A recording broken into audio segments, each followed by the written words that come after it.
Welcome, grade 9. We are given here that table there with the top row showing the values of x and the bottom row showing the values of y. We want to determine the relationship that exists between x and y. And obviously, if we know how x and y are connected, we can then find y when x is 11 and y when x is equal to 15. I will show you one way of doing it. You can use many other different ways. Some of you can use trial and error. But the method I want to show you will assume that this relationship is a linear relationship. So let's stick to linear relationships. Remember, these are functions, but functions and number patterns are related. So we could talk about linear patterns here, or linear relationships.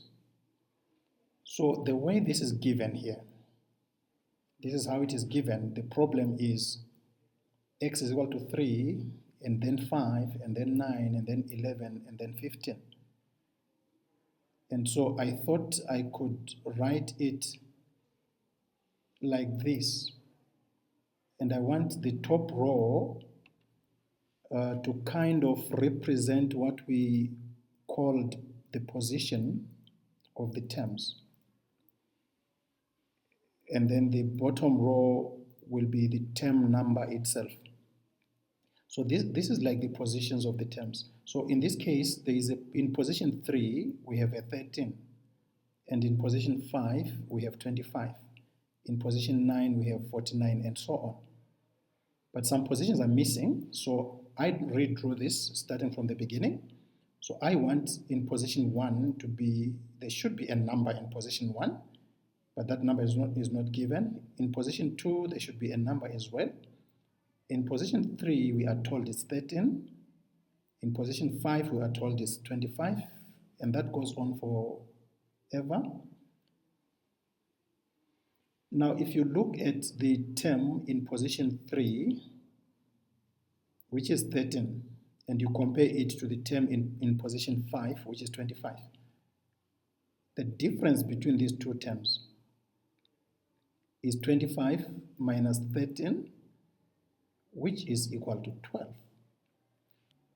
So the difference between the number in position 3 and the number in position 5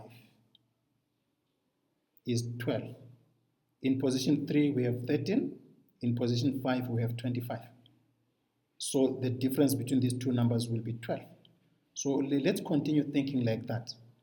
We are jumping like this, and we're getting a difference of 12, which means between the 5th term and the 7th term, I expect a gap of 12 as well. And between the 7th term and the 9th term, I expect a difference of 12 as well. Same here. Between the 1st and the 2nd, I expect a difference of 12. So do you see that now I can actually tell what is in position 1? So if this is 13, remember I need to add a 12 to this number here. This number here, I need to add a 12 to get 13. So that number there should be 1. So that 1 plus 12 is equal to 13. Now check here. 13 plus 12 is equal to 25. What about 25 plus 12? That should give us 37. So in that position, there should be a 37. And now check whether this agrees here. 37 plus 12 will give us 49. And obviously, if I want the number in position 11, I need to add another 12. Now 49 plus 12 should be equal to 61. Right. But remember, I want to get the relationship between x and y. In other words, I want Tn.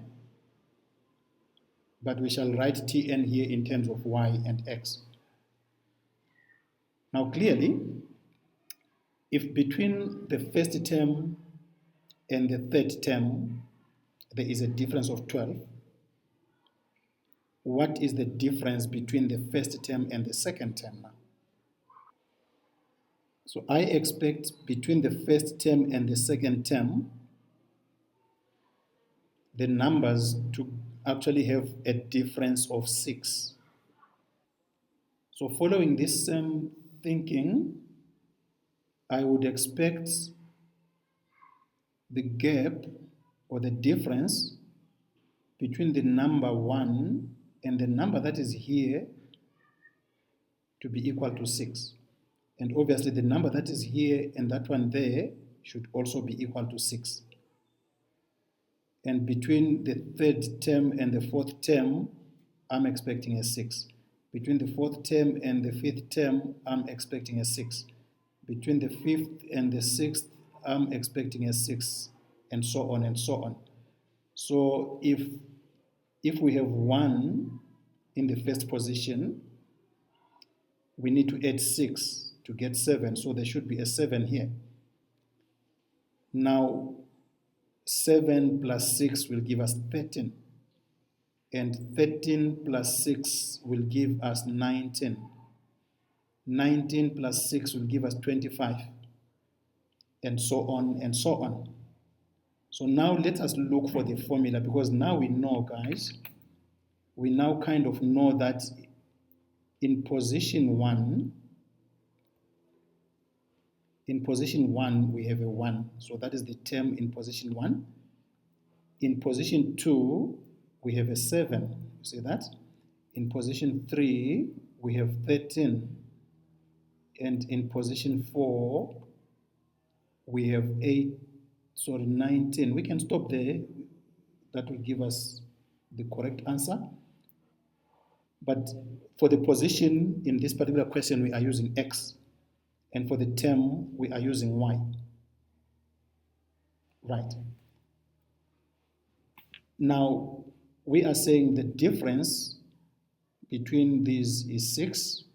The difference between those is 6. And the difference between those is 6. Which means the constant difference is equal to 6. So D is equal to 6. Now we will use the formula that says Tn is equal to the position multiplied by the difference. Then we're going to add something or subtract something depending on what we get there. And so this would give us, if we check using 1, the position here is 1 and the term is 1, the difference is 6. So if I take the position and I multiply it by 6, the answer will be 6. It will not be equal to 1. So I need to subtract a 5 to get a 1. Check again here. If I take 2 and I multiply by 6, I get 12. I don't get 7, but I get 12. But if I subtract 5 from the 12, I will get 7. So same here. 3 multiplied by 6 is equal to 18. 18 minus 5 will give us 13. So do you see that all we need to do here is to take our position. So we just need to take our position, which is normally n for sequences, and multiply it by the difference. In this case, that would be 6. And then we need to subtract f5. So Tn should be equal to 6n minus 5. But remember, Tn is y in our case, and n is x, all that minus 5. So this becomes the relationship between x and y.